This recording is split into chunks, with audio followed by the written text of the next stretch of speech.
ଶ୍ରୋତା ବନ୍ଧୁମାନେ, ଅଭିଶପ୍ତ ସମ୍ପର୍କର ଦ୍ୱିତୀୟ ଭାଗକୁ ଆପଣମାନଙ୍କୁ ପୁଣି ଥରେ ସ୍ୱାଗତ। କୁଣିଆମାନେ କିଛି ଦିନ ପରେ ଘରୁ ଚାଲି ଯାଇଥିଲେ। ସ୍ୱାମୀ ଗଲା ପରେ ଶାଶୁ ଖାଲି ଗରଗର ହେଉଥିଲେ। ସେ କିଛି ବୁଝି ପାରୁନଥିଲେ। ମାସେ ଭଲରେ ଭଲରେ ଚଳିଗଲା। ବାପ ଘରକୁ ଆସି 15 ଦିନ ରହି ପୁଣି ଫେରିଗଲା ଶାଶୁଘରକୁ। ସମସ୍ତଙ୍କୁ ଶାଶୁଘର ଲୋକେ ଭଲ ବୋଲି କହିଲା।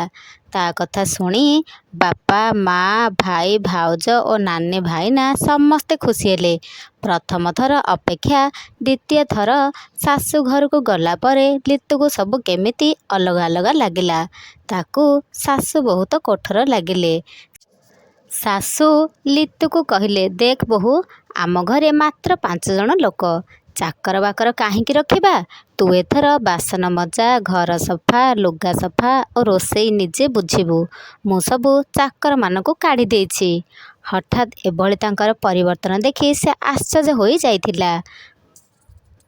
ମନେ ମନେ ଭାବିଲା, ଆଗରୁ କ'ଣ ଅଧିକ ସଦସ୍ୟ ଏ ଘରେ ଥିଲେ ଯେ ବର୍ତ୍ତମାନ ମାତ୍ର 5 ଜଣ ହୋଇଗଲେ? କିଛି ବି ତାଙ୍କୁ ନ କହିଥିଲା ସେ। କାରଣ ଶାଶୁଙ୍କ କଥାରେ ଘର ଚଳୁଥିଲା। ଶ୍ୱଶୁର ଏଠି ଧୃତରାଷ୍ଟ୍ର। ଆଖି ଥାଇକି ମଧ୍ୟ ସେ ଅନ୍ଧ। ସେ ସବୁ ଦେଖନ୍ତି, କିନ୍ତୁ କିଛି କୁହନ୍ତି ନାହିଁ। ବିବାହର କିଛି ଦିନ ପରର କଥା ତାର ମନେ ପଡ଼ିଲା। ଯେଉଁଦିନ ପ୍ରଥମେ ଶ୍ୱଶୁରକୁ ମୁଣ୍ଡିଆ ମାରିଥିଲା, ସେ ଆଶୀର୍ବାଦ ଦେଇ କହିଥିଲେ, ମା ବାପା ମା ତୋତେ ଜନ୍ମ ଦେଇଛନ୍ତି ସତ, କିନ୍ତୁ କର୍ମ ତ ଦେଇନାହାନ୍ତି। ତୋ ଭାଗ୍ୟରେ କ'ଣ ଅଛି କିଏ କହିବ? ତଥାପି ବିପଦ ବେଳେ ଧୈର୍ଯ୍ୟଧରା ହେବୁ ନାହିଁ। ସାହସର ସହିତ କାମ କରିବୁ। ତୋତେ ଭଗବାନ ଧୈର୍ଯ୍ୟ ଓ ସାହସ ଦିଅନ୍ତୁ। ଏତିକି ମୁଁ ଭଗବାନଙ୍କ ପାଖରେ ପ୍ରାର୍ଥନା କରୁଛି। ଶ୍ୱଶୁରଙ୍କ କଥାରେ କିଛି ଗୁରୁତ୍ୱପୂର୍ଣ୍ଣ ରହସ୍ୟ ନିଶ୍ଚିତ ଭାବରେ ଅଛି ବୋଲି ସେ ସେତେବେଳେ ଅନୁଭବ କରିନଥିଲା, କିନ୍ତୁ ବର୍ତ୍ତମାନ ଅନୁଭବ କରିପାରୁଛି।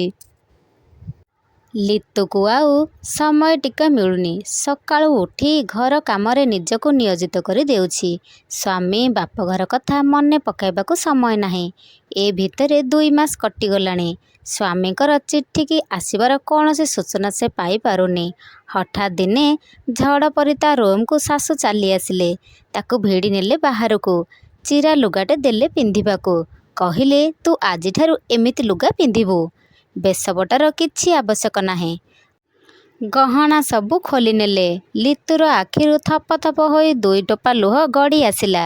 ରାତିରେ ଘର କାମ ସାରି ଶେଯ ଉପରକୁ ଶୋଇବାକୁ ଲିତୁ ଯିବା ସମୟରେ ଶାଶୁ ତାର ହାତ 2ଟି ଧରି ଏମିତି ଟାଣି ଆଣିଲେ ଯେ ଜୋରରେ ପଡ଼ିଗଲା। 2ଟି ବସ୍ତା ତା ଉପରକୁ ଫୋପାଡ଼ି ଦେଇ କହିଲେ, ତୁ ଆଜିଠାରୁ ଏ ବସ୍ତା ପକାଇ ଶୋଇବୁ। ଖଟ ଉପରକୁ ଯାଇପାରିବୁ ନାହିଁ। ଲିତୁ କିଛି ନ କହି କାନ୍ଦି କାନ୍ଦି ଶୋଇପଡ଼ିଲା। ଶାଶୁଙ୍କ ସହ ନଣନ୍ଦ ମଧ୍ୟ ମିଶି ଯାଇଥିଲେ।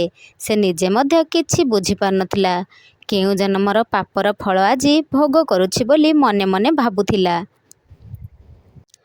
ଝିଆରୀ ପୁତୁରାମାନେ ସାନ ମାଉସୀ ବୋଲି ତାକୁ ଦେଖା କରିବା ପାଇଁ ବେଳେବେଳେ ତା ପାଖକୁ ଆସୁଥାନ୍ତି। ସେମାନଙ୍କୁ ଦେଖି ତା ମନ ଟିକେ ଖୁସି ହୋଇଯାଏ। ମାଉସୀର ଏମିତି ରୂପ ଦେଖି ସେମାନେ ଭାରି ଆଶ୍ଚର୍ଯ୍ୟ ହୁଅନ୍ତି। ତାକୁ ବିଭିନ୍ନ ପ୍ରକାରର ପ୍ରଶ୍ନ ପଚାରନ୍ତି ମଧ୍ୟ। ଲିତୁ ଅତି ହାଲକା ଭାବେ ତାକୁ କହିଦିଏ, ମୋତେ ଗହଣା ଗୁଡ଼ାକ ଭଲ ଲାଗିଲାନି ତ ସେଥିପାଇଁ କାଢ଼ି ଦେଇଛି। ଘରେ ତ ଅଛି, କୁଆଡ଼େ ଯାଉଛି ଯେ ଭଲ ଲୁଗା ପିନ୍ଧିବି। ପୁତୁରାମାନେ ଆସୁଥିଲେ ବୋଲି ଘର ଖବର, ନାନୀମାନଙ୍କ ଖବର ସେ ପାଇପାରୁଥିଲା। ଶାଶୁ କହିଲେ, କ'ଣ ତୋର ଏତେ ବଡ଼ ବଡ଼ ପୁତୁରା? ଏମାନେ ତୋର ପୁତୁରା ନା ପ୍ରେମିକ? ସେମାନଙ୍କୁ ମନା କରିଦେବୁ, ଘରକୁ ଏତେ ଆସିବେ ନାହିଁ। ଲିତୁ ଆଖିରେ ଆଖିଏ ଲୁହ ଧରି ଶାଶୁଙ୍କ ମୁହଁକୁ ଚାହିଁଛି। ମନେ ମନେ ଭାବି କହୁଛି, ଏ ନାରୀ ନୁହନ୍ତି, ଏ ଜଣେ ରାକ୍ଷସୀ, ଯାହାର ମନ ଭିତରେ ସ୍ନେହ ପ୍ରେମ ବୋଲି ଗୋଟିଏ ଜିନିଷ ନାହିଁ। ବୀରେନ ମଝିରେ ଆସିଥିଲେ। ଲିତୁକୁ ନେବାର ପ୍ରଶ୍ନ ମଧ୍ୟ ଉଠାଇଲେ ନାହିଁ। ସେ ଚାଲିଗଲେ। ୟା ଭିତରେ ଆହୁରି 8 ମାସ ବିତିଗଲାଣି। 8 ମାସ ପରେ ବୀରେନ ଆସିଛନ୍ତି, କିନ୍ତୁ ଲିତୁକୁ ସାଙ୍ଗରେ ନେବା ପାଇଁ ମନା କରୁଛନ୍ତି। ଲିତୁ ବାଧ୍ୟ କରିଛି ସାଙ୍ଗରେ ଯିବା ପାଇଁ, କାରଣ ଶାଶୁ ଘରେ ଅଣନିଶ୍ୱାସୀ ହୋଇପଡ଼ିଛି। ଶାଶୁ ନଣନ୍ଦଙ୍କ କଥା ବୀରେନଙ୍କ ଆଗରେ ପ୍ରକାଶ କରିପାରୁନି ଲିତୁ। ଶାଶୁ ପ୍ରଥମେ କହୁଥିଲେ, ତୁ ବୀରେନ ସାଙ୍ଗରେ ଯା। ଆଜି କିନ୍ତୁ ମନା କରୁଛନ୍ତି। କହୁଛନ୍ତି ସେଠାକୁ ବର୍ତ୍ତମାନ ଯା ନାହିଁ। ସେ ଘର ଠିକ୍ କଲେ ଯିବୁ। ଲିତୁ ମନରେ ପ୍ରଶ୍ନ ଉଠିଛି, ତାକୁ କାହିଁକି ବୀରେନ ସାଙ୍ଗରେ ନେବା ପାଇଁ ମନା କରୁଛନ୍ତି? ଆଉ ଏତେ ଦିନ ହେଲାଣି ବୀରେନ କ'ଣ ଭଡ଼ା ଘରଟିଏ ପାଉନାହାନ୍ତି? ନା ଆଉ ନୁହେଁ। ସେ ଦୃଢ଼ ପଦକ୍ଷେପ ନେଲା। ନିଜେ ଜିନିଷ ନିଜେ ସଜାଡ଼ି ନେଲା। ସେ ନିଶ୍ଚିତ ଭାବରେ ବୀରେନଙ୍କ ସାଙ୍ଗରେ ଯିବ ବୋଲି କହିଲା। ଶାଶୁ କିଛି ଅଳଙ୍କାର ଆଣି ତା ଉପରକୁ ଫିଙ୍ଗି ଦେଇ ଚାଲିଗଲେ। ବୀରେନ ବାଧ୍ୟ ହୋଇ ରାଜି ହୋଇଥିଲେ ଲିତୁକୁ ସାଙ୍ଗରେ ନେବା ପାଇଁ। ସମସ୍ତଙ୍କଠାରୁ ସେ ବିଦାୟ ନେଇଥିଲା।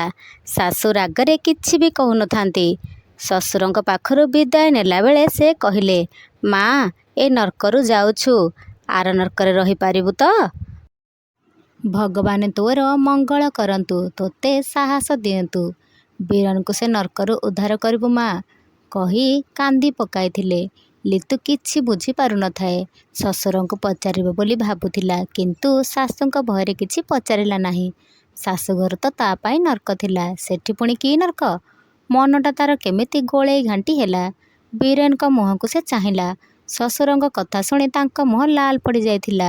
ନିଜର ଅନିଚ୍ଛା ସତ୍ତ୍ୱେ ବୀରେନ ଲିତୁକୁ ନେଇଗଲେ ବାଲେଶ୍ୱର। ଲିତୁ ମନ ଆନନ୍ଦରେ କୁରୁଳି ଉଠିଥାଏ। ବାଟରେ ଗଲାବେଳେ କେତେ ସ୍ୱପ୍ନ ଦେଖି ଚାଲିଥାଏ। ସେ ତା ଘର କେମିତି ସୁନ୍ଦର ଭାବରେ ସଜାଇବ, କେଉଁ ଜିନିଷ କେଉଁଠି ରଖିଲେ ଘର ସୁନ୍ଦର ଦେଖାଯିବ, ସେସବୁ ଭାବି ଚାଲିଥାଏ। ନର୍କ ଭିତରୁ ବାହାରକୁ ଚାଲି ଆସିଛି ବୋଲି ସେ ଭଗବାନଙ୍କୁ ବାରମ୍ବାର ପ୍ରଣାମ କରୁଥାଏ ଓ ଧନ୍ୟବାଦ ମଧ୍ୟ ଦେଉଥାଏ। ଶ୍ରୋତାବନ୍ଧୁମାନେ, ଓଡ଼ିଆ କାହାଣୀର ଦ୍ୱିତୀୟ ଭାଗଟି ଯଦି ଆପଣମାନଙ୍କୁ ଭଲ ଲାଗିଥାଏ, ଲାଇକ୍, ସେୟାର ଆଣ୍ଡ ସବସ୍କ୍ରାଇବ୍ କରିଦେବେ। ରହୁଛି। ଜୟ ଜଗନ୍ନାଥ।